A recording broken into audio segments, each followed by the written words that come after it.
Hey there, gang. I'm MyRadar Meteorologist Matthew Cappucci in Oklahoma City right now. We're likely to get a bad tornado outbreak today, regionally across parts of Oklahoma and Kansas. This is the first time a level 5 out of 5 top-tier high risk of severe weather has been drawn by the Storm Prediction Center in Oklahoma since I graduated back in May of 2019.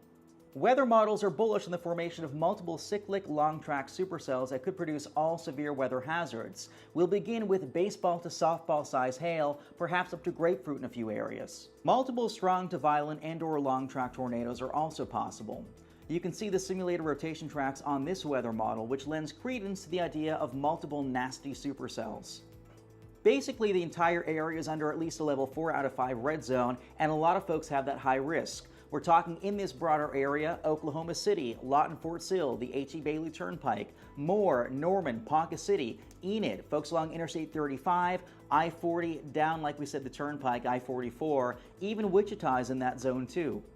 High-risk days are when we have the greatest confidence in strong, long-track tornadoes. We could be talking EF3s, EF4s, maybe worse, we just don't know yet, but the likelihood is there of a significant impact.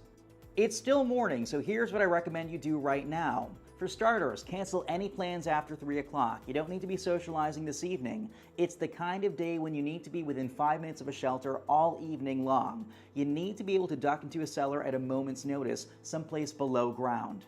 And you have to have multiple redundant ways to get warnings, especially if the power goes out, so charge your devices now. Meanwhile, if you don't have a below-ground shelter, call a relative who does. And if you do have a shelter and a relative or a loved one doesn't, give them a call, invite them over. Maybe Meemaw lives in a mobile home. Maybe Aunt Brenda doesn't have a basement. Have them come over. Have them come over for game night, dinner, whatever you need. Get them there until that risk is over, maybe until midnight. Perhaps consider scheduling a sleepover too. When you're picking out what to wear today, do closed-toed shoes. In the unlikely event you are hit by a tornado, you need to have a way to climb out of the debris while making sure your feet stay safe. And right now, make sure whoever's at home cleans out the shelter. Get all the spiders out, make it a place that you can go there and be comfortable going there too later on today if need be. Also stock with waters, board games, and perhaps even bike helmets. If you don't already, follow me on Facebook, Instagram, and Twitter to download this handy safety card that I put together for everything you should be doing during a high risk. I'll also be in the field live streaming today too, chasing the storms and trying to keep you safe, partnering with Erica Lopez and Mike Linden as well as Jordan Hall. We've got you covered every step of the way, but please stay with us. Be sure to check the app later on this afternoon for that live stream. Diving right in, we can see on our water vapor satellite this big bowling ball swirl over the Rockies. That will eject onto the plains later on today. That's our upper level pocket of cold air, low pressure, and spin, and that's our trigger. Now notice how this disturbance is shaped sort of like an atmospheric backslash. It's like a soccer player kicking and then following through. That follow through gives it more kick to get storms going later on today. At the surface, meanwhile, we have a sharpening dry line, essentially the interface between bone-dry desert air to the west and Gulf of Mexico moisture-rich air to the east. That clash is brewing the storms.